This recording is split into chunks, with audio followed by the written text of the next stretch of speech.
Bonjour à tous, peuple du monde, et utilisateurs de Facebook. Nous sommes Anonymous. Certains journalistes s'entêtent à nous attribuer la parenté d'un message, annonçant la destruction du site Facebook. Nous nous battons pour la liberté d'expression, et le respect de toutes les libertés fondamentales à travers le monde, et par conséquent, aucune attaque contre les médias, ou les loisirs du peuple n'aura lieu. Cependant notre opération Facebook aura bien lieu. Elle aura pour but d'informer les utilisateurs, sur la façon dont le site gère et utilise les données personnelles, que vous publiez chaque jour. Vous devez savoir, avant tout, que toutes les données que vous partagez avec le site, vous appartiennent, mais que vous en offrez généreusement l'exploitation, comme expliqué dans les conditions d'utilisation.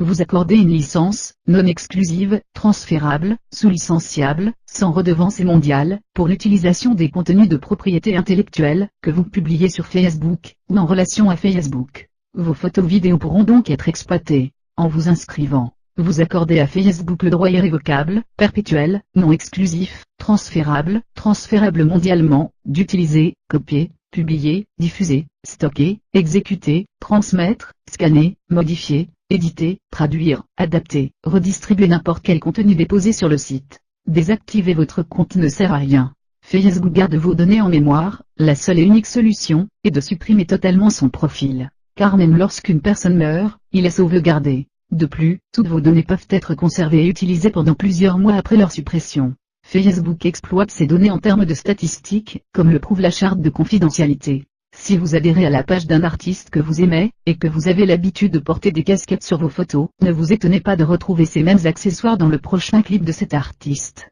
Anonymous souhaite aussi vous mettre en garde contre l'utilisation des applications, telles que les jeux, sur le site. En effet, selon le degré d'autorisation, l'application pourra extraire certaines de vos données personnelles, comme votre numéro de téléphone, ou votre adresse. Mais ce n'est pas tout, certains d'entre vous ont peut-être entendu dans les médias réguliers, l'implication de Facebook dans les révolutions arabes. Certes, le site a été une plateforme intéressante pour l'échange d'informations, cependant ce que l'on ne vous dit pas, c'est que la compagnie a aussi collaboré avec les autorités locales. Et que les failles de sécurité du site, et leur incapacité a permis aux tyrans de Tunisie et de Libye d'espionner, d'arrêter, et d'exécuter, des opposants à ces régimes dictatoriaux. Aujourd'hui, l'espionnage sur Internet, y compris des comptes Facebook, entraîne la mort. En Syrie, par exemple, le régime sanglant de Bachar al-Assad, traque les protestataires sur Internet, et n'hésite pas à tirer sur la foule, mais Facebook incite encore les utilisateurs, à renseigner leurs données personnelles. Facebook est un site gratuit, il fonctionne donc en revendant des biens aux plus offrants, en revendant une des plus précieuses choses des utilisateurs, leur vie privée. Vous voilà averti, utilisez Facebook intelligemment. Nous sommes Anonymous. Nous ne tuons pas le messager. Rejoignez-nous, et luttez pour la défense de vos droits fondamentaux.